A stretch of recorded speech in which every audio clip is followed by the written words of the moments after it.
Di mana? Naliri. Oh, kalau cabang pusat itu di Jepura sama Timika sama Solo. Tiga kita di sana. Yang terdekat dari tiga itu di mana? Kalau dari Nabi Timika ya? Oh, Timika. Oh, dekat tempat berarti. Ya. Nabiga itu bawahnya. Ya. Oh. Woi, sekarang ibu kotanya Nabi. Oh, ibu kotanya Nabiga ya? Papua Barat. Papua Tengah. Nanti Papa aja mau mutasi ke Solo. Ya. Gak apa-apa. Oh ya. Dua aja sih. Kita dulu.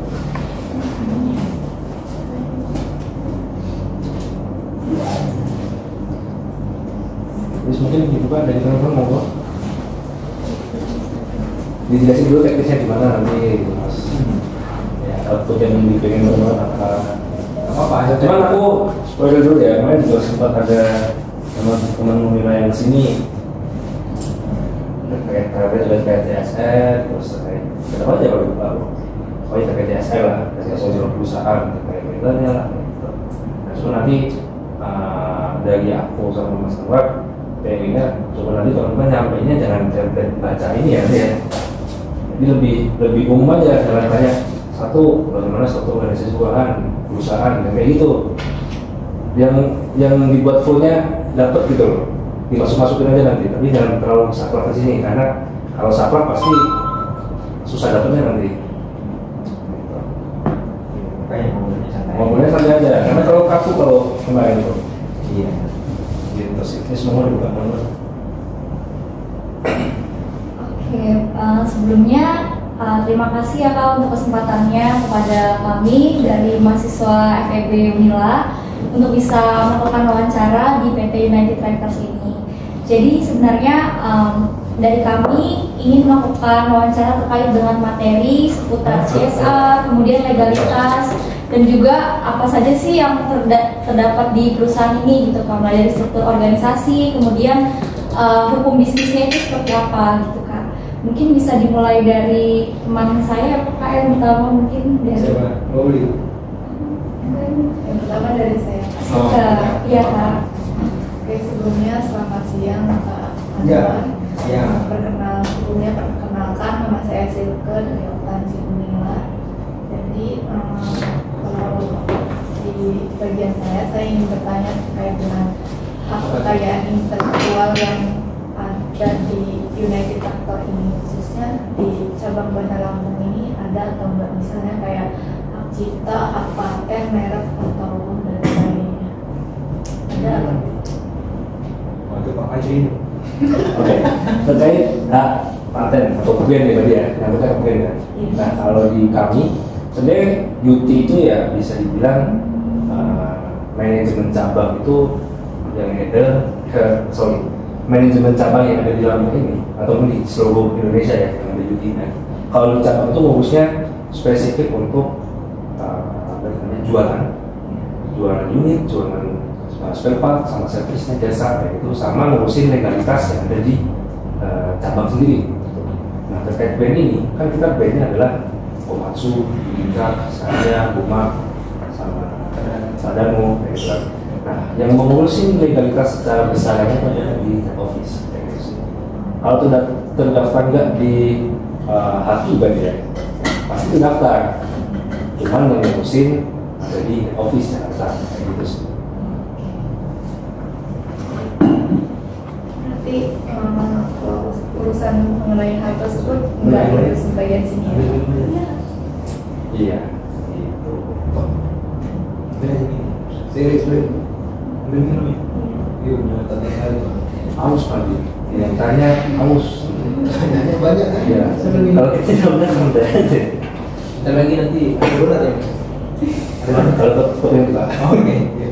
Oke, bagian selanjutnya karena tadi kan nggak ada mengenai haki di sini, adanya di head office, jadi kalau di sini itu terkait dengan legalitas ataupun dengan hukum yang berkaitan dengan hukum itu Ya. dari UNTRI cabang Lampung ini bekerja sama nggak dengan konsultan atau lembaga hukum yang secara pribadi bisa sewaktu-waktu datang untuk menangani misal ada kasus hukum atau dan sebagainya. Oh, oke. Gimana? Nah, kalau dari kami terkait pengurusan dulu ya, terkait pengurusan itu kalau skalanya untuk operasional cabang, maka yang mengelola adalah manajemen cabang, gitu. Yang mencari konsultan untuk pengurusan legalitas tersebut adalah cabang. Gitu.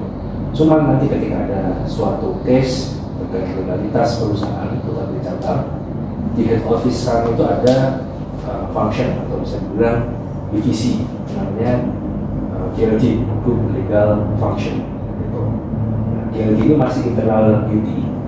Nah, itu tugasnya adalah yang mengelola atau mungkin yang mengurusi legalitas duty ketika mungkin ada sengketa atau mungkin ada yang perlu di follow up, dieskalasi oleh teman-teman yang ada di Jakarta kayak gitu sih.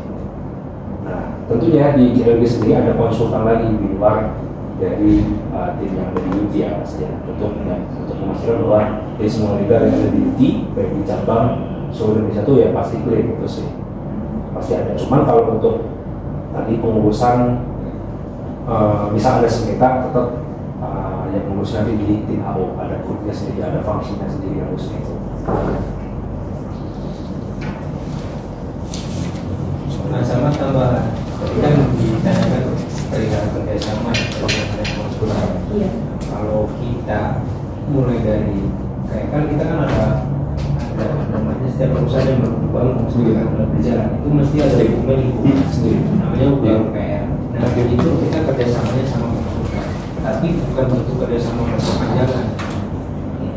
Kita hanya minta biasanya apa ya dalam satu kali langsung aja.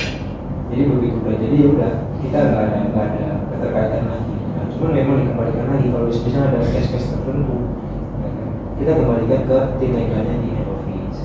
Gitu. Nah terkait pengurusan perizinan lainnya mulai dari TIP dan sebagainya itu juga dari head office. Tapi begitu ada perpanjangan kayak misal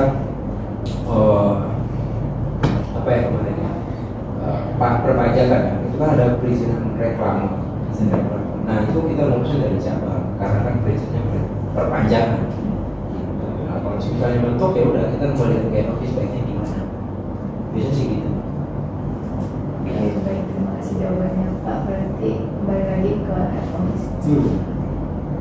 Oke, berlanjut yang selanjutnya yaitu ingin bertanya terkait dengan perjanjian atau kerjasama terkait dengan kontrak dengan pihak ketiga atau pihak lain dari. Nah, kalau UNTR ini kan tentunya sebuah perusahaan yang tadi kata Pak tadi disampaikan menjual spare part dan Ya, hardware, spare part, unit, kita kasih jasa servis. Nah, itu kan pasti ada yang namanya seperti perjanjian perikatan ataupun kerjasama itu. Nah, itu yang paling sering dilakukan itu biasanya dalam bentuk apakah misalnya sewa atau jual beli, joint venture ataupun kayak kerjasama distribusi. Kalau di kita mungkin lebih ke jual distribusi sih kan, ya aku balik lagi ya, perusahaan Juti ini Multitraktor ini merupakan perusahaan distributor alat berat, jadi jual putus aja sih, dan kita yang melayani penjualan spare partnya ketika mungkin nanti ini ada kendala, dan kita juga melayani jasanya, jadi cuma jual aja nggak ada belinya gitu, jadi benar-benar distributor. Nah terkait perjanjian dari kami ada sih, karena ketika penjualan unit gitu. Nah ketika penjualan unit ini, kalau ketika penjualan unit kita ada ya perjanjian bersama dengan customer-nya, apakah terkait masa garansinya, terkait program servis apa secara apa namanya tahunannya itu akan seperti apa, kayak gitu pasti ada perjanjian jual beli ketika sebelum mereka melakukan pembelian unit kayak gitu sih. Berarti kalau dengan customer seperti itu biasanya kebanyakan beli secara cash atau kredit? Sebenarnya bahasanya bukan kebanyakan cash atau kredit, cuma kami menyediakan opsi untuk bisa transaksi cash atau transaksi kredit, pasti ada kayak gitu. Pilihan itu ya tergantung customernya secara finansial, kuat yang mana, kuat yang cash atau yang kredit gitu. Karena ya kalaupun kreditnya itu bukan langsung ke UT, karena kan UT bukan lembaga keuangan kan, jadi nggak boleh memberikan kredit ke orang lain gitu. Jadi kreditnya tetap ke pihak ketiga, ada namanya leasing atau mungkin ke bank gitu. Oke, baik. Selanjutnya, Masa bisik-bisik langsung aja. Iya, terus santai. jadi kalau misalnya ketika Iya. negosiasi kayak gitu tuh bernegosiasi dengan pihak ketiga atau pihak lain itu apa aja sih yang penting dari penyusunan perjanjian seperti itu? Kalau dari kami utamanya adalah mungkin pertama spesifikasi unitnya dulu. Unitnya mau model seperti apa? Ada attachment itu tambahan di unitnya nanti mau dipasang apa aja. Sama yang paling penting lagi adalah harganya berapa kayak gitu. Nah setelah dapat kayak gitu baru kita nanti diskusi lebih dalam apakah ini mau transaksi cash atau transaksi kredit kayak gitu. Nah nanti juga akan dibahas juga di perjanjian itu apa namanya terkait maintenance unit tersebut selama masih aktif itu seperti apa gitu. Karena Yuti kan kalau hitungan ya kita beli contoh elektronik pasti ada garansi kan 1 tahun atau berapa. Nah kalau kita contoh beli mobil sih yang lebih baik mungkin beli mobil kan pasti ada free service mungkin 5.000, 1.000 kayak gitu kan. Nah di alat berat pun juga sama, ada kontrak service yang seperti itu untuk customer gitu. Jadi di perjanjian awal itu pasti menyebutkan kontrak servisnya akan berapa lama selama itu operasi gitu. Itu sih. Yang selanjutnya dari berbagai kontrak yang ada di UT sini itu pernah nggak sih terjadi prestasi atau kegagalan itu dari pihak ketiga tersebut? Pihak ketiga maksudnya dari mana ya? Misalnya dari pihak ketiga gagal bayar atau misalnya melanggar. Kalau sekarang udah enggak karena emang transaksi di alat berat karena amonnya yang gede minimal itu 1 M jadi emang filterisasi untuk orang yang mau beli pun udah cukup tinggi kayak gitu. Bahkan kan yang filter satu dari unit sendiri. Cocok nggak sih customer beli unit? Karena kan kita tuh bukan berharap mereka beli unitnya doang gitu. Unit itu kan harus beroperasi sehingga menghasilkan revenue bagi customer kan. Nah, maka bisa berkepanjangan. Ketika revenue dapat, maka di kemudian hari, di kemudian tahun mungkin bakal beli unit lagi ke unit. Nah, kita pengennya kayak gitu. Nah, di sisi leasing dan juga bank pun juga ketat. Kita pasti akan melakukan review ke laporan keuangannya, bahkan ditarik mundur ke 3 tahun ke belakang, dicek semua asetnya, apakah ini bisa dijaminkan atau enggak. Nah, terus dilihat juga dari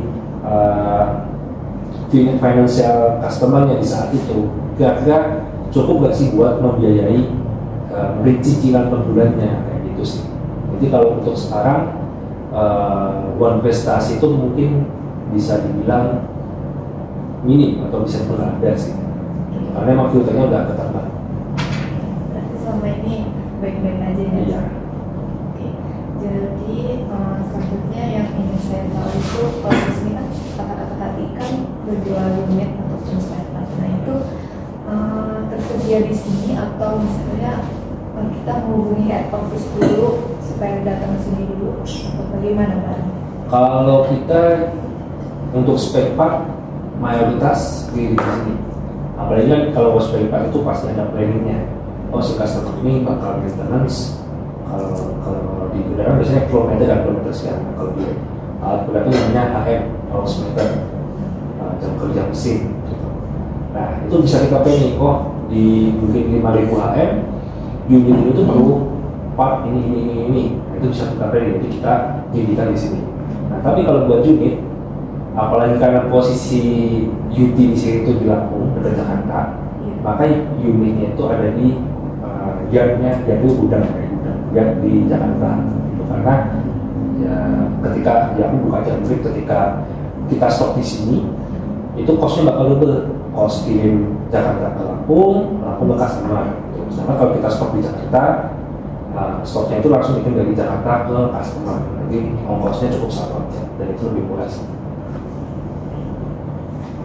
Baik, kalau dari bagian saya itu saja mungkin bisa dengan rekan saya. Iya, jadi izin mengenal diri lagi ya Kak, saya Faren, dan yang ingin saya tanyakan kepada Kak Anwar dan Kak Fadil itu terkait dengan aspek-aspek hukum. Mungkin bisa dimulai dulu ya dari pertanyaan saya. Yang pertama itu, sejak kapan sih Kak dari UT ini itu berdiri dan bagaimana prosesnya itu bisa berstatus sebagai PT gitu Kak? Iya, mungkin itu sih. Selain itu apa? Next dulu. Oke. Mungkin kalau misalnya tadi kan perusahaan menjalankan bisnis terkait dengan distribusi alat berat, gitu kan Kak. Nah selain di distribusi alat berat ini, ada nggak sih Kak mungkin usaha dari UT sendiri yang saat ini sedang menguntungkan gitu Kak? Selain dari UT, Maksudnya dari alat berat tadi gitu loh Kak, Oh, yang menguntungkan gitu. kalau ditanya selain dari itu nggak ada Pak. Karena kan memang dari kembali fokus itu dagang unit, ya kan, dagang spare part, sama kita kasih tawaran jasa pelayanan. Nah, kalau dari itu untuk cabang unit cabang Lampung ya. Tapi kalau secara besaran ada, cuma itu bukan kapasitas kita, karena kan ini sekarang skupnya hanya unit cabang Lampung.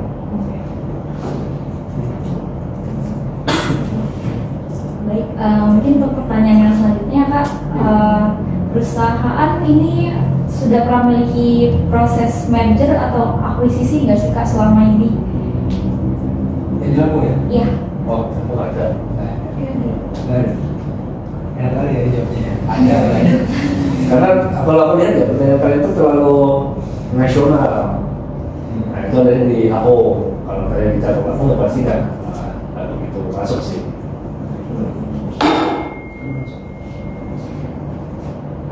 Baik, untuk yang selanjutnya mungkin terkait objek hukum Kak. Kalau di sini kira-kira untuk aset perusahaan itu utamanya apa aja ya Kak? Seperti aset lancar, aset tetap gitu, inventaris yang dimiliki sama perusahaan di sini. Oke, kalau buat aset ya. Iya. Kalau utamanya mungkin di tanah dan bangunan. Itu kami ada satu office, satu mes, sama satu lahan kosong. Itu untuk aset tanah dan bangunan. Nah, kemudian kalau untuk aset bisa dibilang aset lancar kali ya, ada inventory, ya kan betul. Nah, inventory kami ada di inventory atau di inventory spare part kayak gitu. Lalu mungkin ada aset benda yang tentu di furniturnya di Lampung, meja ini, terus apa namanya TV, AC, kayak gitu, kasur, kita ada ini macam-macam sih. Itu pasti masuk ke aset juga. Gitu. Oh ya sorry, balik lagi ke apa namanya, ke tahun berdiri itu Lampung ya. Itu 1982. Oh itu yang di cabang Lampung sini. Cabang Lampung ya, dan itu berdasarkan akta notaris. Kalau kita bicaranya legalitas itu, memang itu 1982. Jadi kalau kita dari secara nasional tuh 72 ya. Tapi mungkin tadi ada terkait apa tadi sejarahnya atau apa? Iya Kak, sebagai berstatus PT ini. Kalau itu mungkin ada di office Jakarta sih berarti ya, terkait teknis menjadi PT ketika dibeli. Karena kan kita kalau di cabang ya cabangnya kan cabang kan, bukan yang selaku pegawai PT-nya kan. Ya itu dari Itu juga baru mulai. Oke. Paling dari menarik. Sambil minum lah. Iya Ya, Kak. ambil minum ya. Di sini teman-teman ya, Bapak. Yuk. Baik ya Kak, mungkin yang selanjutnya kayak di sini ada perbuatan hukum sepihak nih Kak. Misalnya dari UT ini ada memberikan hibah gitu Kak, atau benda mungkin ke suatu instansi atau ke masyarakat, itu ada nggak sih Kak? Dan bagaimana prosesnya gitu dalam pemberian hibah? Bang Sampah kemarin? Itu bukan hibah sih. Kalau hibah ya, kita pasti menilai dulu dari aset yang mau kita hibahkan dulu. Itu ya tentu kita bakal lihat depresiasi asetnya udah nol atau belum, atau masih ada nilainya. Kalau dari Yudi biasanya menyarankan ketika aset itu dihibahkan adalah ketika depresiasinya itu udah nol. Jadi itu nggak akan ngaruh ke pencatatan aset. Jadi asetnya udah dicatat nol di sistem accounting kan, berarti kan? Iya. Nah, jadi itu kita bisa apa-apakan tuh. Nah, nanti kita kalau bahasa di kami itu scrap jual, scrap hibah, atau scrap buang. Ada 3 opsi itu. Nah, kalau yang hibah itu biasanya tetap kita lihat dulu dari sekitar kita. Kan kalau di UT itu ada sekolah binaan. Nah, maka kita biasanya menyasarnya ke sana. Apakah sekolah binaan tadi memerlukan aset dan mau kita scrap tadi? Gitu. Kalau nggak perlu ya kita buang atau mungkin kita jual kalau masih ada nilai ekonomisnya. Nah, cuma kalau ternyata masih perlu, ya bakal kita kasih opsi untuk aset itu dihibahkan terutama ke sekolah binaan. Untuk program CSR itu Namanya ke program CSR nanti. Baik Kak, mungkin untuk pertanyaan yang selanjutnya terkait dengan hubungan hukum nih. Kalau di sini tuh mekanisme hubungan hukumnya antara pemegang saham dengan direksi itu seperti apa ya Kak? Itu di sini kita ya. Cuman kalau sefaham aku, karena kan yang handle dari Jakarta ya. Nah, kalau sefaham aku tentu UT melaksanakan rapat umum pemegang saham secara rutin.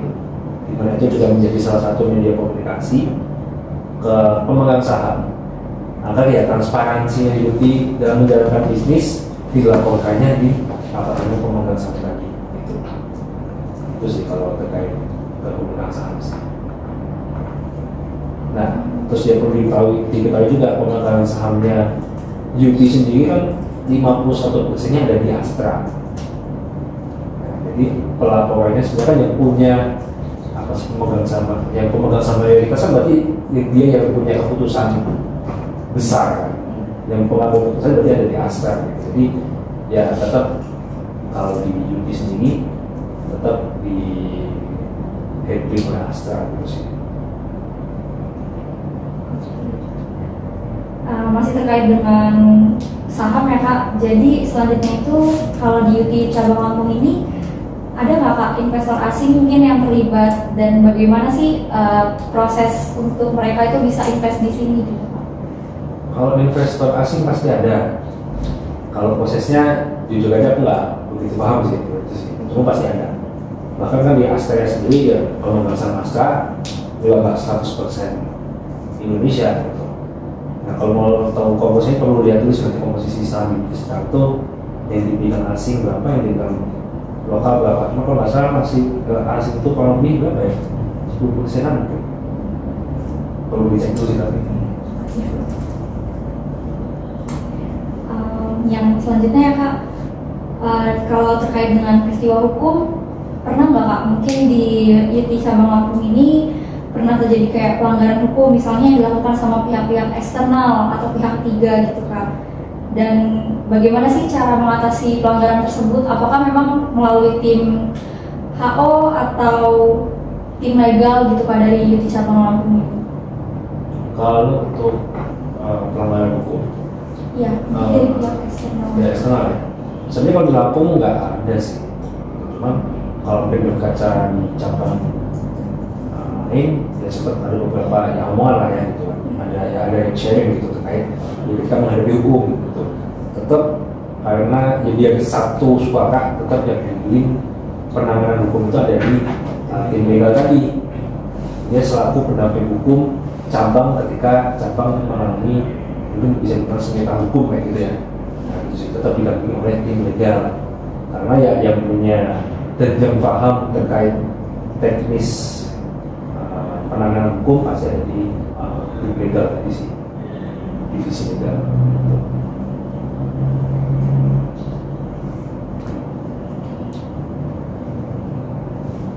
Mungkin dari saya sudah cukup ya Kak. Terima kasih untuk Kak Haji atas selanjutnya materi dengan terkait si ini GCG. GCG. Iya. Oke, baik. Jadi kalau dari GCG itu kan suatu sistem tata kelola dari suatu perusahaan tersebut, bagaimana untuk perusahaan memastikan setiap dia menjalankan bisnisnya bisa mencapai dengan cara yang adil, transparan, dan tanggung jawab. Nah, jadi kalau GCG ini kan mungkin yang saya tahu mungkin lebih besar dari HO ya. Jadi kalau secara khusus di cabang Lampung ini ada nggak sih Kak, misalnya sistem khusus itu? Contohnya Pak? Sistem tertentu yang digunakan untuk ketika pengambilan keputusan di cabang Lampung ini. Mengambil keputusan Kalau terkait GCG ya, untuk governance, karena UT kelengkapan dari administrasi hukum gitu ya. Loh, gimana sih?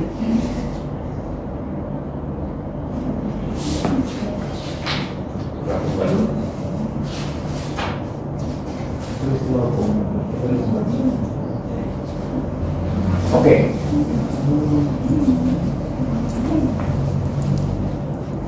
Nah, kalau di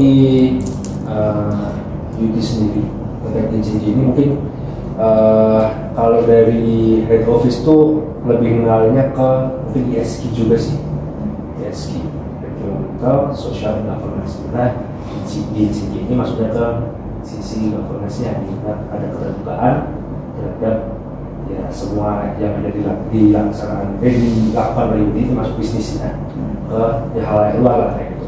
Nah, kalau di Bandar Lampung sendiri mungkin terkait pertama legalitas dulu sih. Tentu di kami terkait legalitas ada dashboard monitoring legalitas, di mana itu untuk ya, dilakukan review setiap bulannya untuk memastikan bahwa legalitas yang dimiliki itu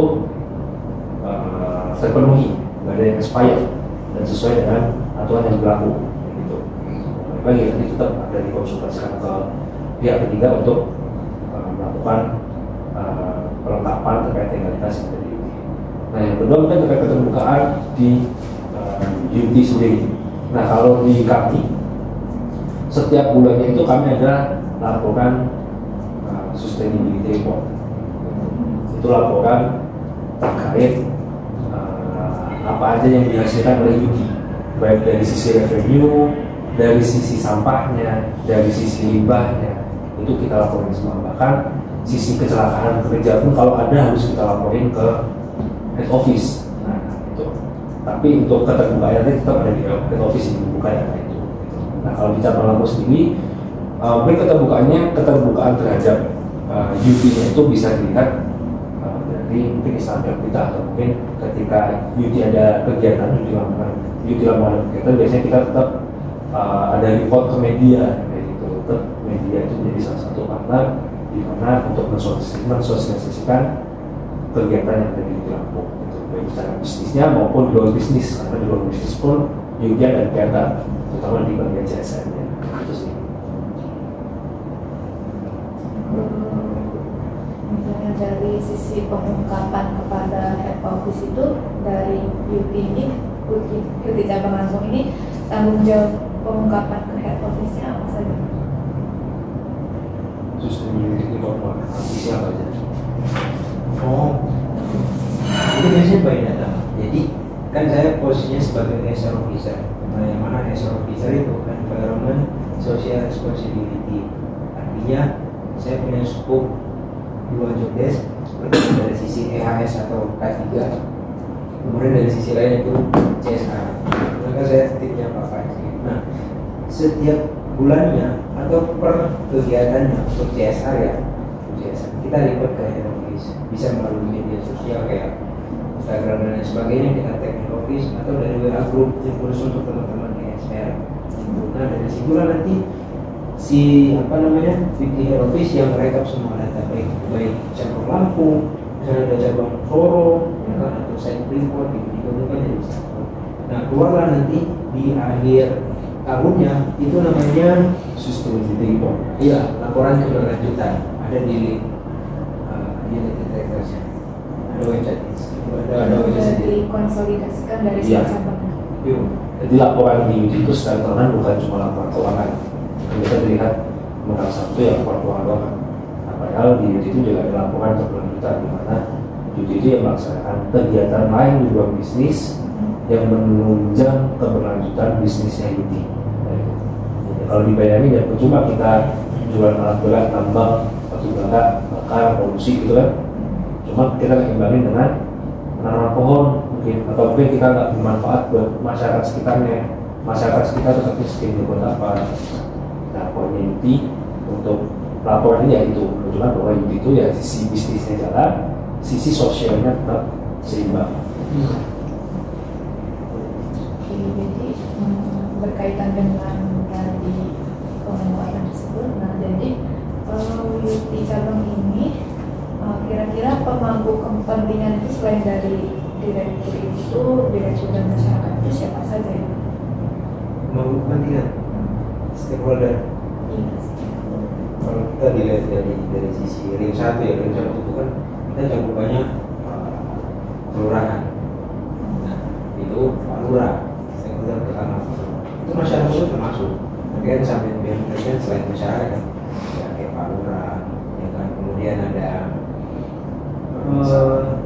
Babinsa, Babinsa itu kan bagian dari stakeholder atau pemangku kepentingan, termasuk Pak Camat. Nah, kita juga selain dari situ, di luar dari ring 1 ya, kita tetap koordinasi sama dinas-dinas terkait. Nah, dinas itu kan ada struktur organisasi. Nah, setiap kita ngobrol sama teman-teman dari dinas, nah itu bagian dari stakeholder atau pemangku kepentingan.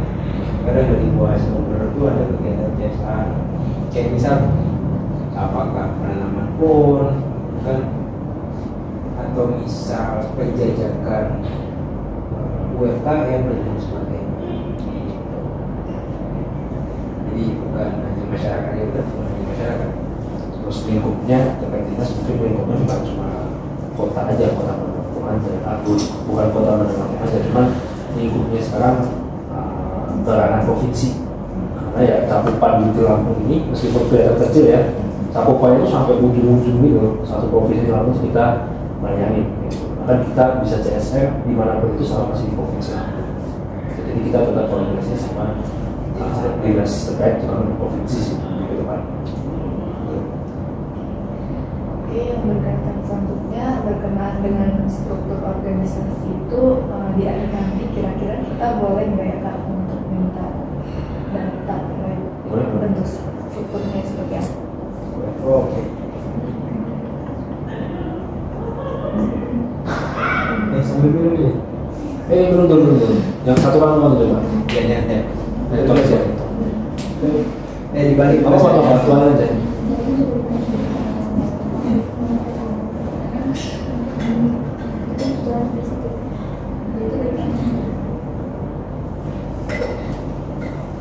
Sama tambahan lagi mungkin jika dari pihak kakak sebagai dari pengelola ini boleh nggak misalnya kami meminta sedikit data terkait dengan contoh legalitas seperti Contohnya seperti apa? Jadi ada mau diapain di scan-nya apa nih? Prospek ini nggak bisa tak tunjukin sih. Soalnya kalau legalitas banyak, nah kebutuhannya apa, supaya kita sesuaikan dan bisa dilihat dulu kan apakah ini confidential atau enggak. Ya gitu. Toh kita juga ada dashboard, ya kan, untuk legalitas. Nah, tinggal disesuaikan kebutuhannya apa. Coba teman-teman dia pengen legalitas apa dulu. Kalau bisa data dulu ya tak dulu, kalau enggak ya bilang aja confidential gitu sih. Hanya sekedar akta pendirian aja. Cuma scan-nya ya. Kira-kira itu Bisa. confidential. Nggak ternyata. Iya, teman.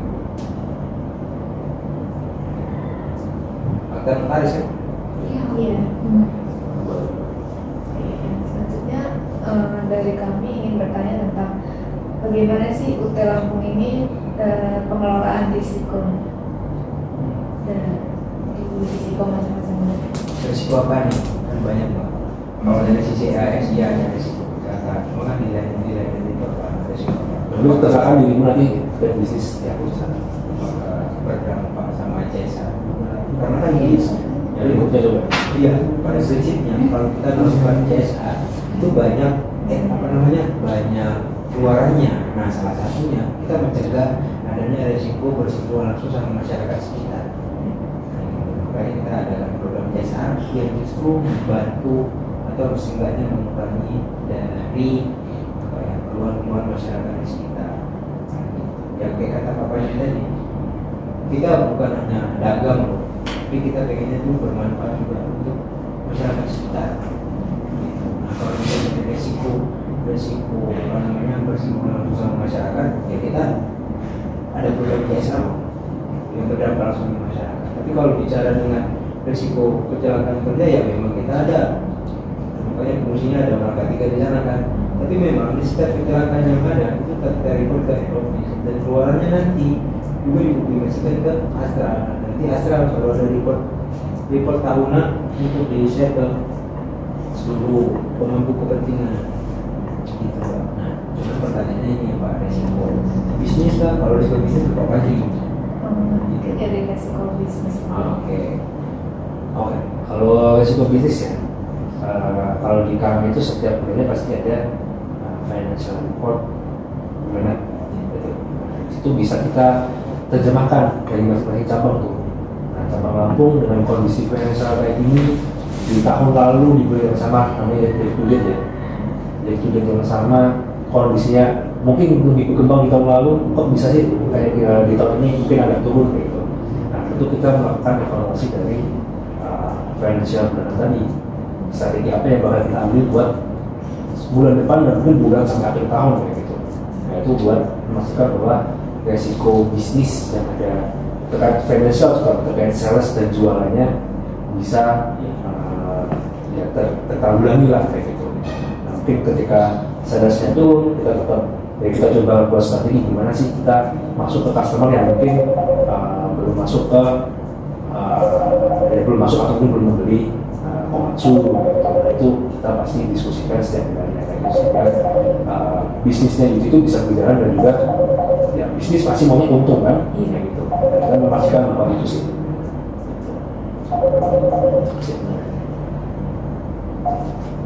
Halo Mbak Esther. Lagi ada tamu, tapi boleh sih kalau bentar aja Esther. Nanti ada ya? Apa itu?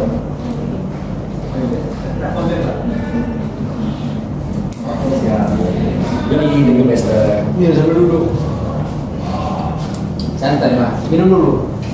Mau kopi apa?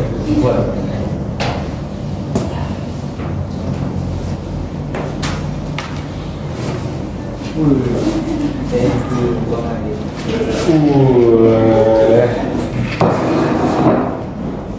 Ini namanya donat.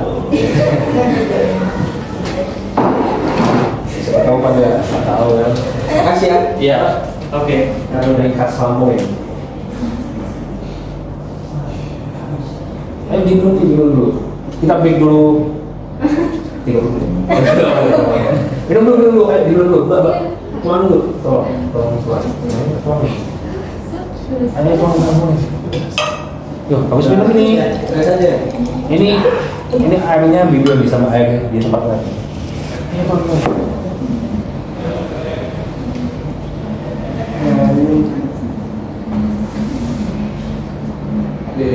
Ambil minum dulu. Ayo dulu. Bisa tanya terus haus pas. Kasih Saya cuma nulis doang.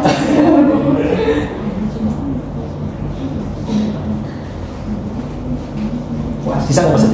Bisa. Bisa. Aku nggak, aku beli semua. Oh nggak. Itu aku bagian yang lain aja. Ya boleh.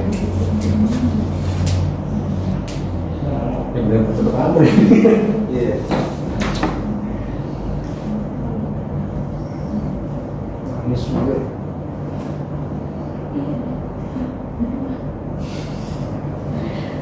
Agak saja. Pantalan kita. Serius. Yang yang berapa? 2004. Oh sama. 2003.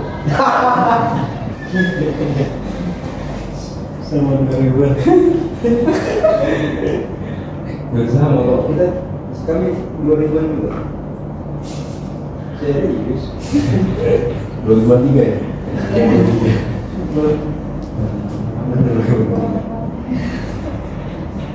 Kak Anwar di sini udah berapa lama? baru berapa tahun ya? 2 tahun. Saya itu masuk Januari 2023, jadi baru 2 tahun 4 bulan. Asli mana coba tanya, asli mana? Tebak-tebak nih, asli mana nih? Ada yang bisa tebak nggak? Apa? Medan? Hah? Kayaknya. Enggak, saya paling. Pada kaget Pak. Apa yang bikin kaget coba?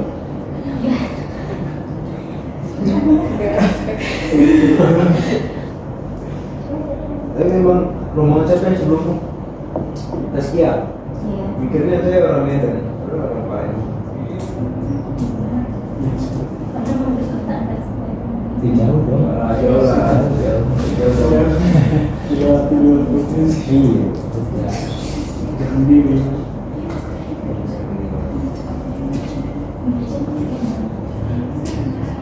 Boleh dilanjut nggak? Boleh. Tapi minum dulu. Minum dulu.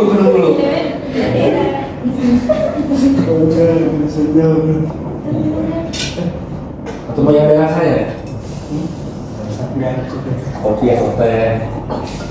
Mari mas. Jadi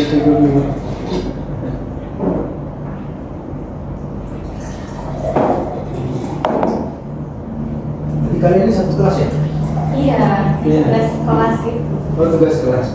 Kok angkatan di bawah sampai lebih dulu ya? Iya, angkatan kami yang warna hijau ini tahun terakhir. Angkatan selanjutnya udah berubah jadi warna biru. Biru. Oh iya, kemarin gini. Karena sebelumnya sebelum kesini kami sebenarnya ngurus ke PTPN. Di sana udah seminggu ngurus, ternyata dia bilangnya Gak bisa. minimal tuh 2 minggu untuk isi suratnya. Terus sekarang nggak jadi. Nah, Makanya kami cari cari alternatifnya kan, masuk datang ke sini kami hari Rabu itu. Oke. Tapi itu mau ya. Iya. Para banget non PTP.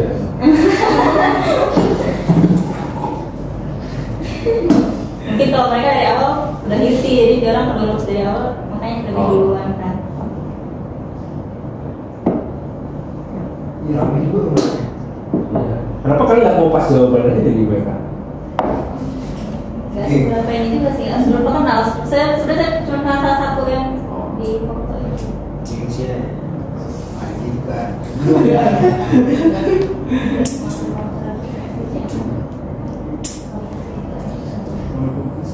Kalau pas udah nggak bisa dilihat jelas gitu. Kalau pas saya jelas. saya mau lanjutin ya Kak. Dari Kak yang disampaikan Kak Fajri tadi kan dengan minimalisir risikonya itu kan ada kan evaluasinya. Jadi yang pengen ditanyakan itu dari ada nggak sih patokan atau batasan ukuran ketika terjadi sesuatu itu bisa dikatakan risiko ukuran? Saya bilang ada benar. Berapa bulan? Misalnya ketika terjadi sesuatu itu bisa dikatakan sebagai risiko atau tidak? Adakah batasan dari UNI sendiri? Kalau di kita mungkin dari data historical, apapun itu sih sebenarnya. Pasti kan dari data historical, apalagi juga ada perusahaan yang lama banget, udah 50 tahun, 52 tahun. Pasti data historicalnya itu kuat. Kayak gitu. Nah ketika, yang contohnya mungkin sales ya. Biasanya kalau sales unit itu ada siklus 5 tahunan. Ada 5 tahun naik, baru turun, tapi nanti akan masuk naik lagi. Nah itu yang jadi mungkin bisa jadi patokan kita. Apalagi kalau ada data tahun lalu. Nah data tahun lalu tuh data tahun lalu tuh bisa jadi bahan pembanding kita untuk menilai apakah tahun ini itu udah sesuai atau belum sih. Apalagi kita sudah sesuaikan dengan kondisi ekonominya, kondisi ekonomi nasional, bahkan makro dunia yang kayak gimana. Gitu. Karena seberpengaruh itu bisnis yang dilanjuti gitu. Baik sisi makro dan mikro nasional tuh apapun bisa jadi gejolak di penjualan barang gitu. Nah kita lihatnya dari situ. Nah ketika data-data tadi menunjukkan bisa dibilang stabil ya. Kalau misal stabil ya, oh berarti bisnisnya mungkin masih aman nih. Gitu. Cuman kalau ketika dilihat dari data tadi ada anomali, bisa dibilang anjlok langsung gitu. Ya pasti itu kita nilai sebagai risiko. Ya. Risikonya lagi kita dapatnya apa saja tuh. Nah caranya buat naikin gimana ya? Kita evaluasi dari banyak sisi. Contoh lihat kondisi makro dunia kayak gimana.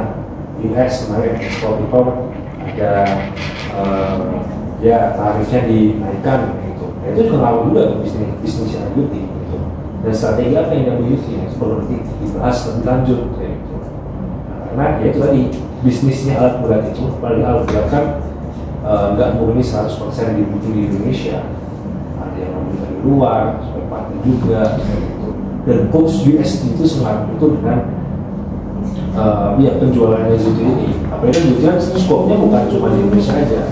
Skopnya bukan memang multi internasional bisa dibilang gitu. Jadi memang banyak faktor yang bisa jadi indikator bahwa bisnis yang gitu itu lagi stabil atau enggak, dan itu menjadi risiko atau enggak. Oke, jadi intinya berasal dari tidak dari data soal sebelumnya. Jadi apakah ini bisa dikatakan di situ? Oke, dari yang selanjutnya terkait semester. Apa sih? Baca. Kalau tidak, mana kerja? Oh, kamu cepat. Ustaz. Kayak.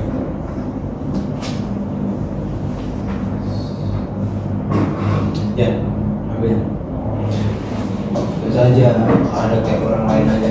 Jadi ini buat kalian ya. Mulai ke sama seperti ini ke satu. Tunggu aja. Berarti satu kamu minimal 3 makanya.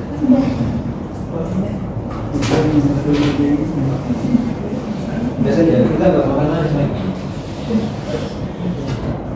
Ya lanjut ya Kak, sebelumnya izin perkenalkan diri lagi, nama saya Seidaci.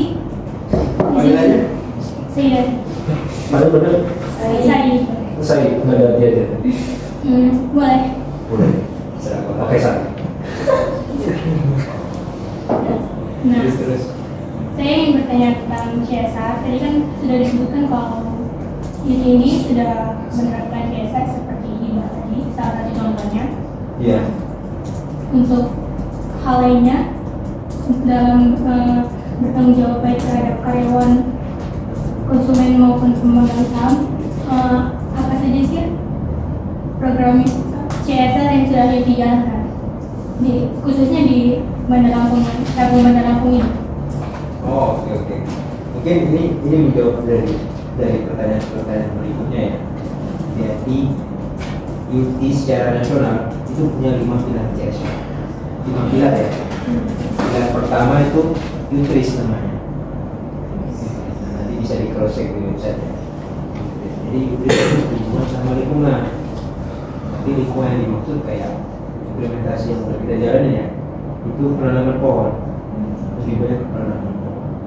Mulai dari penanaman pohon yang varietasnya hanya di laku kayak pohon mangga, si batu. Terus ada penanaman pohon mangrove, ya kan. Terus kita juga aktif paling nggak sebulan sekali yang berhubungan sama lingkungan kebersihan ya.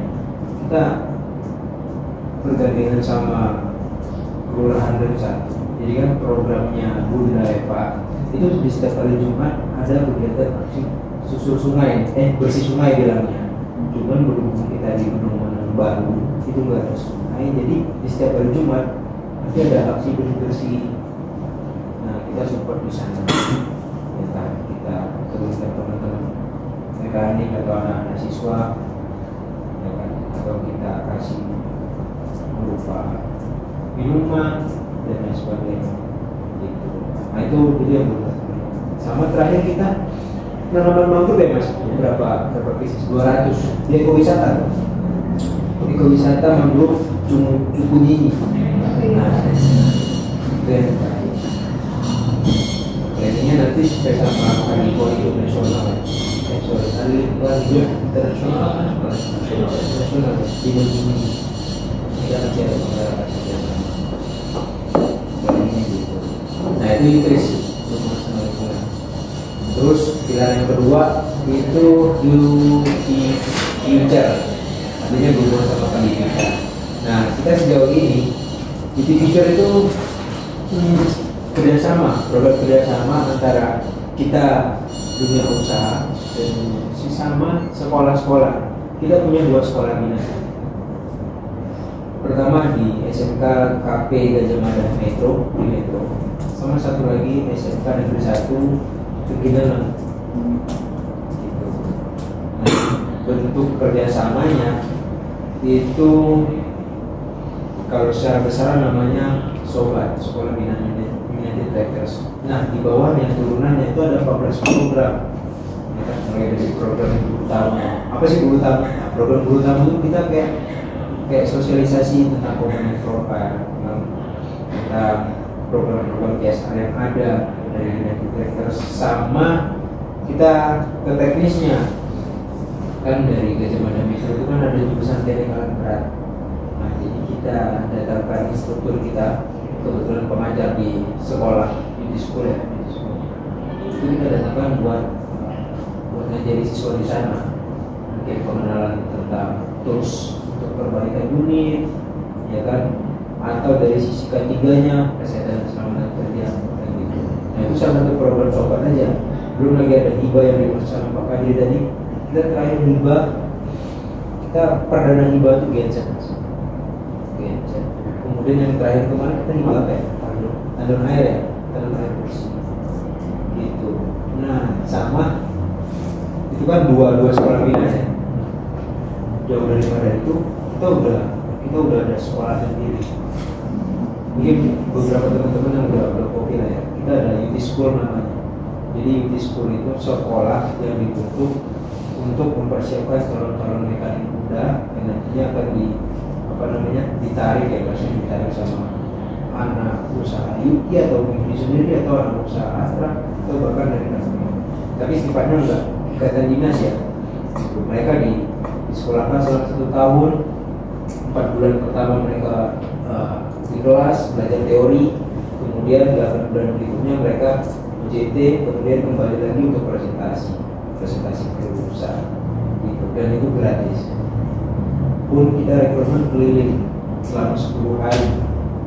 Makanya tadi Mas Bajai bilang kan, kita cakupannya dari ujung ke ujung di setiap kota kabupaten provinsi Lampung. Karena pada saat rekrutmen itu juga kita pilih sampai kelas pembayar. Iya, gitu. Dan gratis sekolahnya. Bahkan ada dapat uang saku, kemudian ada KJB. KJB itu kelebihan jam belajar. Yang pada saat mereka UJT atau praktik di lapangan itu diberikan sama mereka. Dan baik penginapan, makan, laundry itu semua ditanggung sama IMPI pada saat mereka on job training. Dan itu untuk lulusan bukan hanya SMK ya, tapi untuk lulusan SMA, lulusan IPA dan madrasah aliyah jurusan IPA.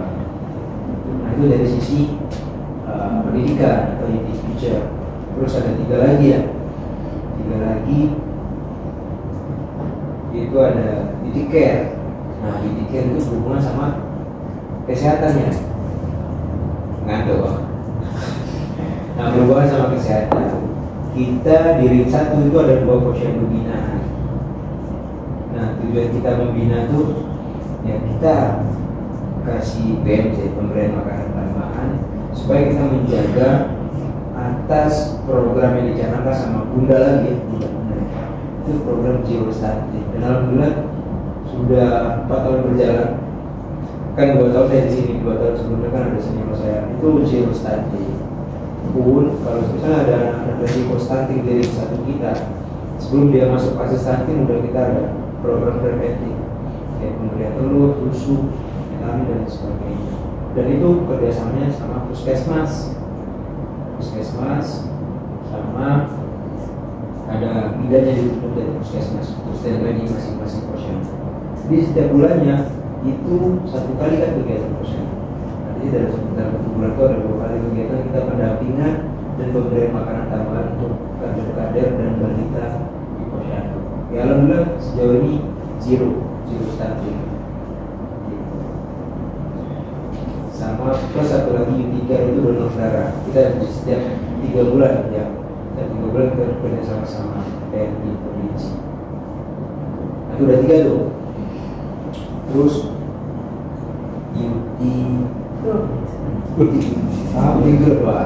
ini maksud saya. Iya. Nah, kalau Imigro itu hubungan sama perekonomian. Nah, yang ini menjadi PR kami ya, karena perlu penjajakan lebih lanjut dan dinas terkait, dinas koperasi ya kalau nggak salah. Ya, dinas koperasi dan UKM. Dan itu memang kita ada spesifik khusus. Ini sekaligus menjawab kenapa kita belum punya UMKM binanya. Kita ada spesifikasi khusus atau asesmen lebih lanjut, yang mana kita memang benar-benar cari UMKM atau calon UMKM binaan itu yang sifatnya punya kelompok, bukan perorangan.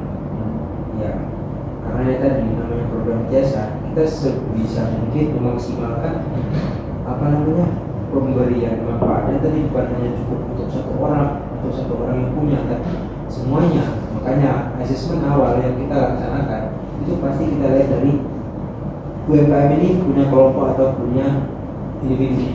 Kalau punya kelompok, oke, bisa kita jadi kolaborasi untuk pembinaan UMKM. Tapi sejauh ini kita belum dapat. Dan satu lagi, kita perlu UMKM yang berhubungan atau bisa menaikkan nama lampu. Kayak batik kita tuh namanya Tapis. kayak tapis ya, kayak tapis atau apalagi yang berhubungan sama lampu, keripik ya, keripik, Kopi. iya, kopi itu yang mereka iya nggak ada sih yang jual gajah gitu. Nah, yang pada dasarnya UMKM ini punya kelompok dan bisa menaikkan nama lampu melalui ciri khas siapa yang dijualnya. Nah, kita belum dapat. Nah, itu jadi PR kami. Nah, kalau sebenarnya kalian ada info, jadi bagi kita itu video. Sama satu lagi yang terakhir itu UT Action. UT Action itu berhubungan sama apa? Uli, namamu ya? Iya. Siapa namamu? Silke. Nah, apa? UT Action tahu? Pernah baca nggak? Itu dibaca apa ya? Nah, lagi baca ya. Belum tahu. UT Action itu yang berhubungan sama perencanaan gitu. Jadi kayak case kemarin itu ada banjir ya di Panjang. Nah, kita kebetulan ada satu karyawan kita juga yang terdampak ya. Saya Mas Panji sama teman-teman lain itu berangkat ke sana. Ya supportnya bukan hanya tentang donasi alat kebersihan, donasi sembako dan lain sebagainya bukan, tapi tenaga juga yang kita keluarkan di sana. Gitu. Ya, bukan hanya tenaga saja, tapi kan kita harus bahasanya apa ya? Menenangkan anak dan istrinya juga. Istrinya apa? Oh enggak ya, istrinya nggak usah pakai misalnya. Iya. Karena kan kemarin paling parah ya, banjirnya hampir gue sih sepinggang kurang dewasa. Dan memang kemarin lumpuhnya juga dalam banget tuh. Haji detection. Ya jauh sebelum itu kan kita ada riwayat tsunami ya 2015. Dan memang hampir semua teman-teman yang udah lama penempatan di Lampung itu kemarin berangkat secara bergantian di Kalianda.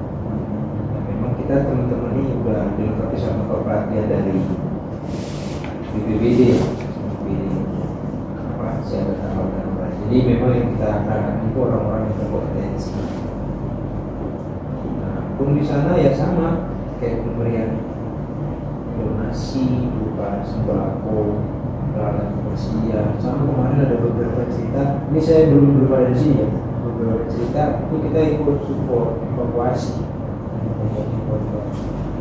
Gitu. Nah, tapi di luar dari itu program UT Action juga ada pembangunan toilet umum di Kalianda. Ya, gitu. Ya untuk apa namanya?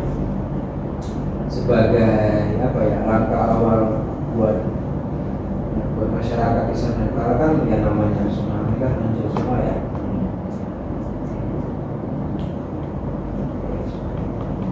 Jadi bukan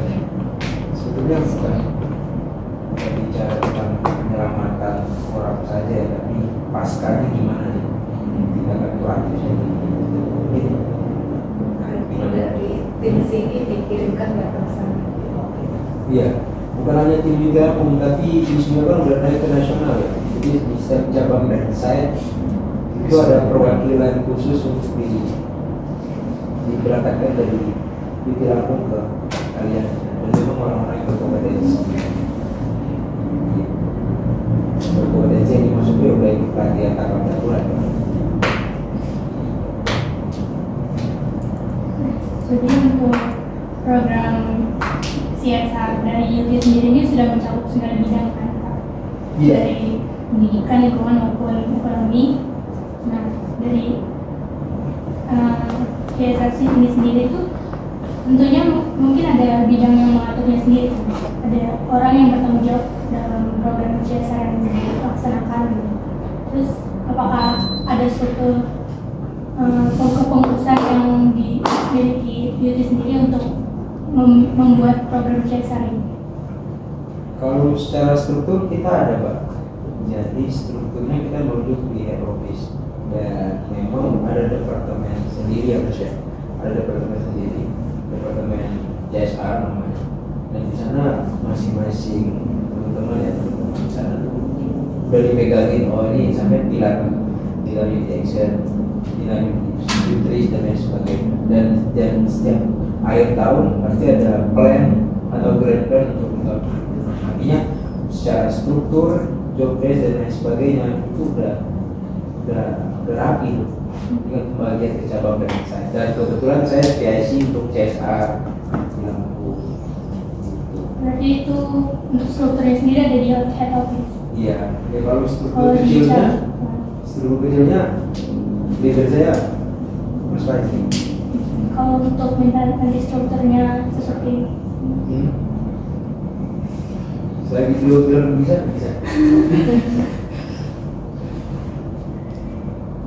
kemudian berarti yang bertanggung jawab tadi Pak Karyo. Iya. Sama Pak Fajri. Ya karena apapun itu pasti saya ribet ya. Kalau udah oke berangkat, kalau enggak mohon maaf. Ya Mas ya. Nah, untuk program CSR yang didirikannya ini sendiri tuh kira-kira dalam mendirikan programnya hal apa yang dilihat, apa tujuan utama dari program yang dilakukan itu sendiri? Ya kalau tujuan utamanya yang jelas itu sebagai bentuk tanggung jawab kita perusahaannya tadi, bukan bicara tentang keuntungan bisnis saja ya, tapi kan kita pengennya keberlanjutan dari sisi masyarakatnya. Nah salah satunya kan tadi untuk mengurangi risiko bersinggungan langsung kan, tapi kan di sisi lain juga untuk mendatangkan investor melalui report keberlanjutan atau report sustainability di setiap tahunnya. Ya, karena memang investor atau pemegang saham ya itu bukan semua orang kita.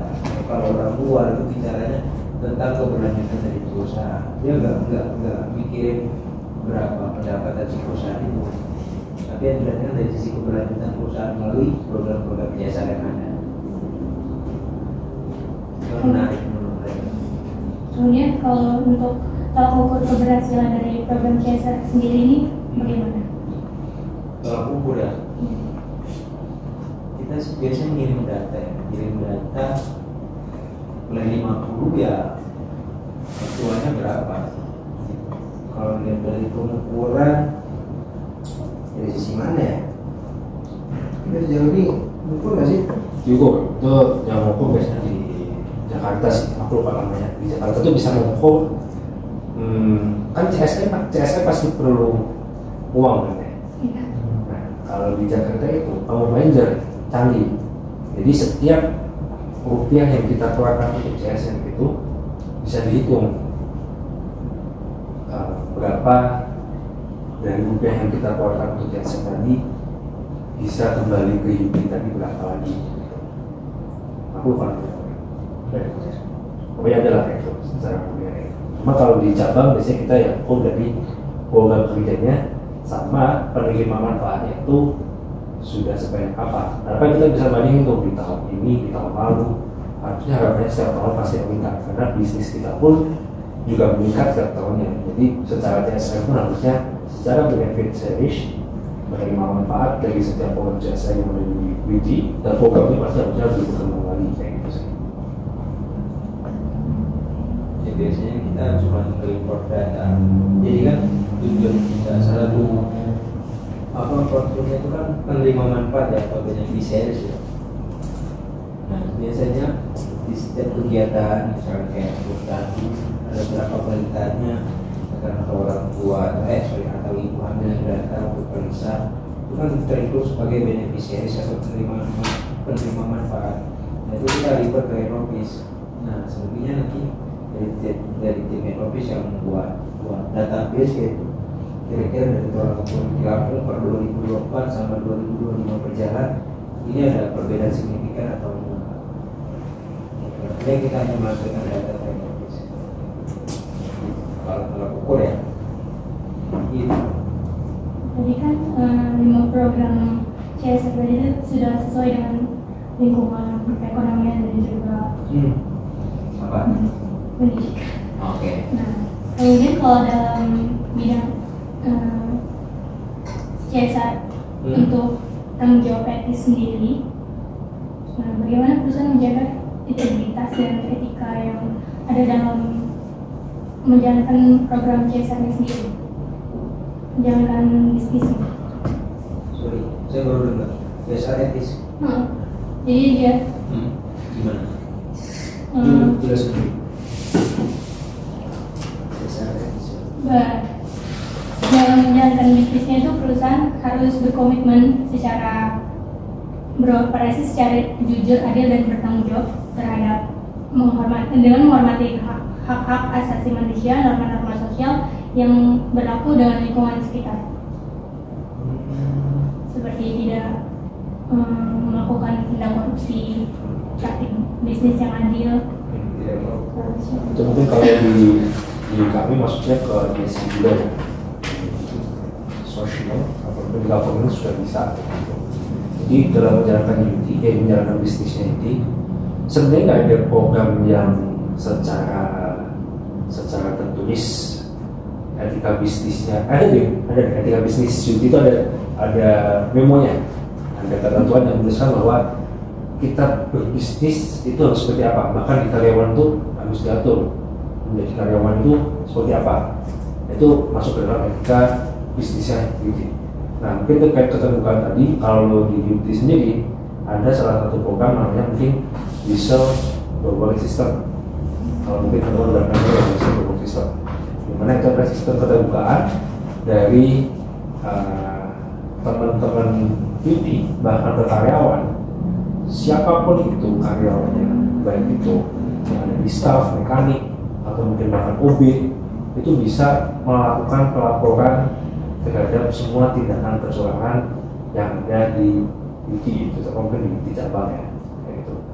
Dan itu udah dijamin sama direksi langsung, lapornya itu langsung ke tingkat GM itu nomor 2-nya direksi, sama ke direksi langsung pun juga bisa. Jadi langsung dapat kontaknya dan bisa laporan langsung, Pak, misalnya si Pak ini di cabang ini melakukan tindak kekerasan, bahkan tidak contohnya kekerasan seksual. Itu juga poin langsung ke orang nomor 1 atau mungkin nomor 2-nya beauty senasional gitu. Dan itu secara kerahasiaan data sudah pasti dijamin. Jadi secara penanganannya nanti nggak akan terlihat menyebutkan satu atau mungkin 2 orang di cabang pusat ya. Itu terkait dengan pelaksanaan etika dengan bisnisnya gitu. Nah, tapi kalau itu aja secara internal ya. Tapi kalau secara eksternal juga tetap tadi kalau secara program memang sudah tertulis bahwa ada 5 program utama, beauty growth, youth dan lain-lain gitu. Cuman secara non program ya kita sebagai perusahaan yang berada di sini itu yang numpang gitu loh, bahasanya kan numpang kan. Ada masyarakat sekitar yang tetap harus ya kita jaga lah hubungan relasinya. Nah, itu tugasnya Mas Anwar, menjaga relasi dengan masyarakat yang ada di sekitar beauty pada Lampung, terutama di dekat office ini gitu. Jadi tadi kita berkomunikasi dengan Pak Lurahnya, berkomunikasi dengan puskesmasnya untuk memastikan bahwa oh kehadiran beauty di sini tuh nggak cuma mikirin diri sendiri doang loh gitu. Kehadiran beauty di sini tuh yang mikirin teman-teman masyarakat yang ada di sekitarnya gitu. Itu sih. Jadi tetap ya, secara komunikasi pun tetap kita laksanakan gitu buat memastikan bahwa hubungan ke masyarakat dan secara bisnisnya tetap bisa saling berkesinambungan.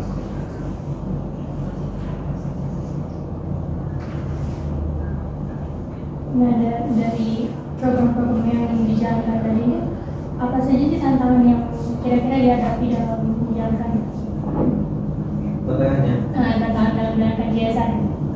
ya kadang-kadang tantangan yang paling utama ya justru bukan orangnya atau bukan struktur di organisasinya, tapi mindsetnya. Banyak mindset teman-teman di luar, baik dari masyarakat, stakeholder, lurah, camat, termasuk di dinas terkait, mungkin dinas koperasi tadi atau dinas lingkungan itu bicaranya mindset yang tertanam di mereka atau mereka yang tahu selama ini JSR itu program donasi. Padahal kan luar dari itu kan kita bukan hanya donasi dalam satu kali dan tidak berkelanjutan. Prinsip kita kan berkelanjutan. Itu yang kadang-kadang jadi kendala kita PIC, JSR, cabang dan saja untuk merubah mindset,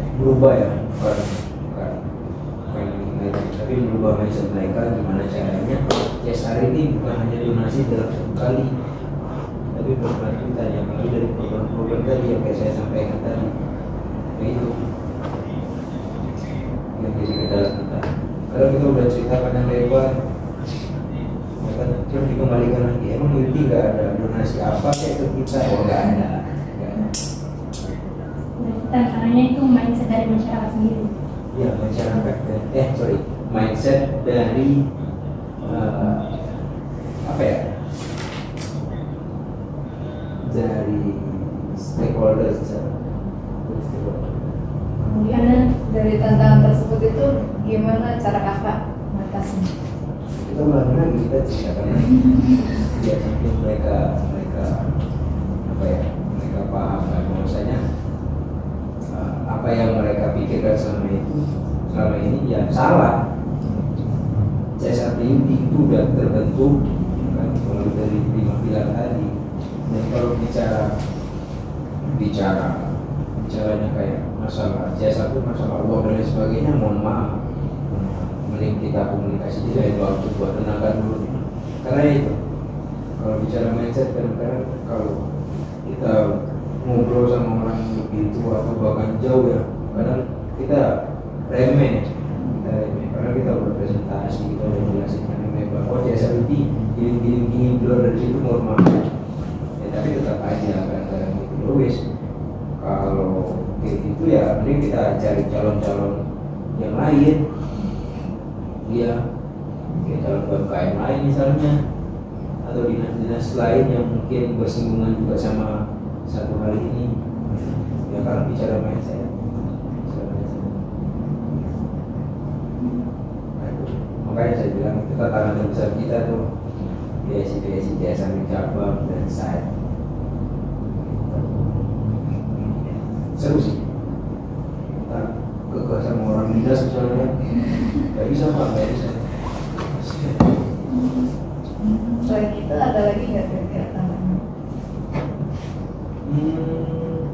Tadi kan tantangan utama,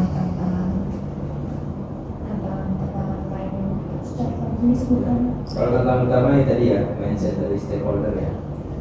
Ya stakeholder tadi kan bukan hanya dinas terkait, tapi masyarakat juga ya.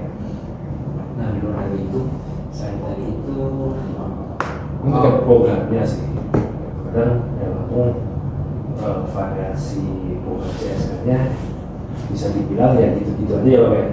Itu ada tanah pohon, terus ya secara kayak bank sampah belum ada, terus UMKM yang mau kita kelola juga masih belum biar pas gitu kan. Biasanya kalau di daerah lain mungkin ada kayak koperasi daerah atau mungkin koperasi desa yang ada yang udah mengelola gitu. Jadi kita tinggal masuk dan kita bisa ya bantu ngembangin gitu. Nah, kalau di Lampung kita buat nyari itu kesulitan sih sekarang sih. Kan ya PIC kita di sini ya terlepas kita lagi berbisnis ya, nyari revenue, PIC buat urusan bekerja cuma satu aja, Mas Anwar aja gitu. Jadi bisa teman-teman yang lain ya bisa bantunya mungkin ya ketika ada event aja atau mungkin ya pas weekend aja gitu.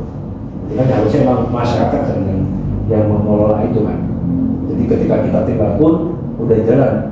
Jadi kita tinggal tanya, Bu Pak perlu support apa? Kan Riti, nah itu baru kita support. Cuma ya sekarang ini kita nyari yang mungkin udah settle atau mungkin yang perlu didukung secara programnya masih belum nemu sekarang. Nah, selain dari itu kendalanya, kadang-kadang kita udah nyiapkan satu program dan satu pilar nih.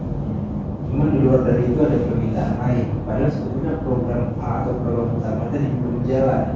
Tapi ada aja permintaan-permintaan. Oh bisa dong ditambahin ini, bisa dong kami. Sedangkan program utamanya belum jalan. Dan satu kendala itu.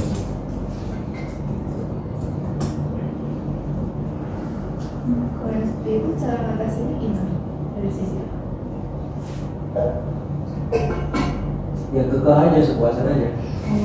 Orang program utama belum jalan, mau jadi program lain nggak bisa. Kita harus fokus berusaha.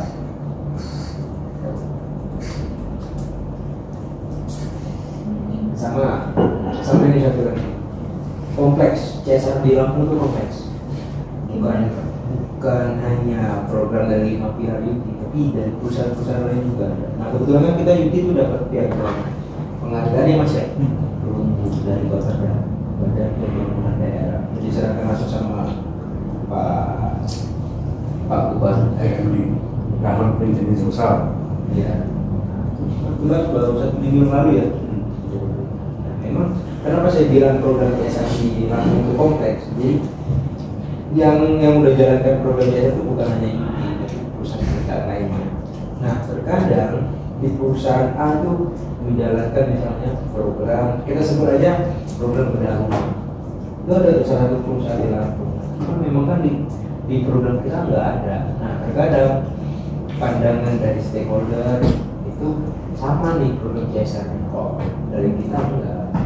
Jadi masing-masing perusahaan punya program kerja dulu, ya kan? Yang grant program.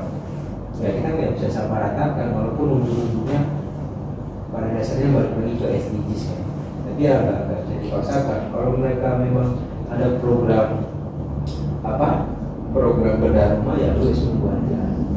Tapi kan kita ini enggak, kita ada program-program tersendiri yang jauh lebih kompleks dan lebih bermanfaat gitu. Karena kan kalau bedah rumah kan hanya satu keluarga ya. Kita kan keluarga. Ya itu kita katakan. Ya balik lagi sih ke mindset. Marah apa? Itu sebab. Seru. Apa sih ada? Oh mau lanjut lanjut lagi ya? Tadi kan sudah disampaikan kalau ada sustainability report. Nah dari laporan tadi itu sejauh mana laporan tersebut dipakai buat alat evaluasi dan transparansi perusahaan? Saya nggak paham sih maksud pertanyaan ini. Buat sustainability itu ya bentuk transparansinya perusahaan. Nah kalau buat evaluasi harusnya bukan lewat sustainability report itu, karena ya itu udah jadi report gitu. Evaluasi tetap ya sebelum report itu muncul pasti udah kita evaluasi dulu apa aja sih yang kurang di program kemarin, kita perlu rutin program apa sih depannya, pasti udah dibahas dulu sebelum report itu muncul. Berarti aku mau evaluasi dulu untuk Ya. hasilnya itu dari sustainability report tadi. Kalau sebelumnya pernah nggak sih Kak program CSR itu bekerja sama gitu, kolaborasi dengan perusahaan lain? Dengan perusahaan lain? Oh pernah. Dan sejauh ini yang sering kolaborasi sama perusahaan lain itu di program di pilar UTI Action. Nah pada saat ada bencana banjir dan longsor di Tanggamus di Pon Cukubara, nah itu kolaborasi karena di Lampung ada forum CSR Lampung yang salah satu pengurusnya kan ITI, dan sejauh ini yang kolaborasi dalam satu program itu di Villa Injection atau pendanaan. Setelah dari itu kita jalan masing-masing. Apa? Sama bersama. Kemarin yang turun tuh dari konvertan anak usaha Silarmas sama Pak produksi di gitu. Oh, keong. Iya, keong ya, banyak yang apa ya, keong. Rame sih kemarin, cuma saya ingat 2 orang itu.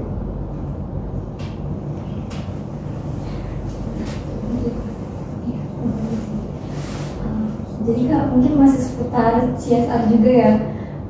Jadi kan ada beberapa nih Kak pertanyaan dari saya. Yang pertama mungkin terkait sama hak dan kewajiban. Kalau kewajiban dari UTI sendiri kan tadi memang menjalankan program CSR dari 5 program itu kan Kak. Sedangkan mungkin kalau haknya dari UTI sendiri itu sebagai si penanggung jawab CSR ini itu apa aja sih Kak? Dan mungkin hak-hak di luar selain CSR ya, hak-hak yang dimiliki perusahaan gitu sebagai PT ini. Maksudnya yang tertuang di MOU ya? Iya, seperti itu Kak. Oke. Kita kalau menjalankan program CSR, yang kita ambil dari program CSR itu hanya penerima manfaat. Nah, penerima manfaat ini masuk tuh, misal kita pelaksanaan apa ya? Misal ada penanaman pohon mangrove. Yang kita hitung berapa total peserta yang datang untuk melaksanakan penanaman pohon. Nah itu yang kita ambil datanya. Selebihnya tuh nanti keberlanjutan dari ekowisata itu ya oke semua aja. Ini yang kita ambil, yang kita perlukan itu data pada saat penanaman pohon itu berapa orang yang nanam, kemudian berapa jumlah pohon yang tertanam. Nah itu misalnya dari atau mungkin dari care tentang posyandu. Misal di bulan Januari tahun 2024 itu yang datang ke posyandu A, kan ada 2 ya, posyandu A dan posyandu A, misalnya datang 50, terus 50 balita tadi yang datang itu sebagai penerima manfaatnya kita ambil datanya untuk kita report nanti di akhir tahun di report sustainability secara nasional gitu. Atau mungkin di bulan kedua ada penambahan nih, kalau bulan pertama yang posyandu A itu hanya 50, terus di bulan Februarinya ada penambahan 5 orang itu yang kita ambil lebihnya gitu. Nah, jadi intinya yang kita ambil hanya penerima manfaat. Data itu. Kita hanya butuh datanya. Karena ya tadi sebagai data lampiran di sustainability report. Mungkin boleh lihat gak Kak, mungkin kayak format MOU-nya itu gimana Kak? MOU sama apa? Sama Kayak apa aja ya? ya CSR atau kalau misalnya ada perjanjian jual beli gitu dengan pihak 3. Iya Kak, kayak apa ya, mungkin kontrak kerjasamanya gitu sih Kak. Kalau CSR kan bisa, kalau yang jual beli nggak bisa. Aman nanti aja ke Bauri ya? Iya. Berarti 2 dari ya? 3. Udah 3 ya? Akta, kemudian yang tadi MOU CSR sama struktur organisasi. CSR. Oh iya, CSR juga. Nanti catat aja ya. Oh iya. Struktur biasa berarti cabang aja. Ya kami berdua. Selama ini gitu ya Kak, dalam CSR ini kan mungkin ada nih dari masyarakat sendiri itu yang mengajukan CSR itu bermacam-macam, entah kayak pembangunan jembatan atau yang istilahnya mungkin terkait dengan kegiatan mereka gitu kan Kak. Nah itu cara mengajukannya itu gimana sih Kak, melalui proposal kegiatan kah nanti atau gimana ya prosedurnya Kak? Oh, Iya. mungkin bukan pengajuan program CSR, tapi lebih ke pengajuan proposal ya. Iya. Oke, ya karena kan memang kalau program CSR itu kan dari kita sendiri, kan yang bekerja sama stakeholder. Tapi kalau memang yang sampai masuk itu proposal. Iya, mungkin di luar dari CSR itu. Iya, itu proposal yang tinggal dikasihkan aja. Kalau di kita sebenarnya jarang banget menerima bahasanya workbook atau nggak kasih budget untuk proposal yang masuk. Karena yang satu itu bukan program inisiasinya dari UT. Yang kedua, biasanya kalau proposal masuk itu yang dilihat cuma uangnya saja. Dan UT nggak perlu itu.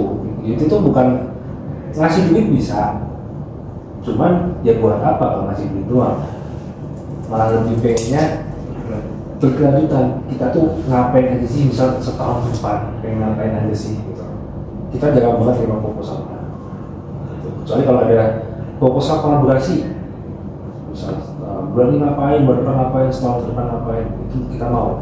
Cuma kalau proposal benar-benar kita membangun jembatan 200 juta, jadi pengen ngasih berapa, kita nggak pernah kasih, jarang banget kasih. Jadi proposalnya harus yang berkelanjutan. Iya, berkelanjutan. Ya. Kayaknya kemarin dari Unila ada yang masuk. Ya, proposal event apa gitu. Seminar. Oh iya, biasanya selalu itu sih kan, nyari proposal mahasiswa. Tapi ya saya bilang mohon maaf Pak. Apa saya bilang? Tapi memang sebelumnya kita udah ada kerjasama tuh sama. Jadi kan di sini kan ada NGO. NGO tuh kayak apa ya? Tahu nggak sih NGO? Kayak komunitas tapi dia menurut pemerintah. Kita ada kerjasama sebelumnya kan terkait dengan di wisata juga. Cuman yang kali ini proposal yang masuk ya nggak berkelanjutan menurut kami, dan memang itu kegiatannya itu seminar ya. Tahun ini atau kuliner gitu ya? Ada nggak? Alhamdulillah ada. Soalnya kalau minta ya disuruh misi, suruh masalah misi, itu pasti mau.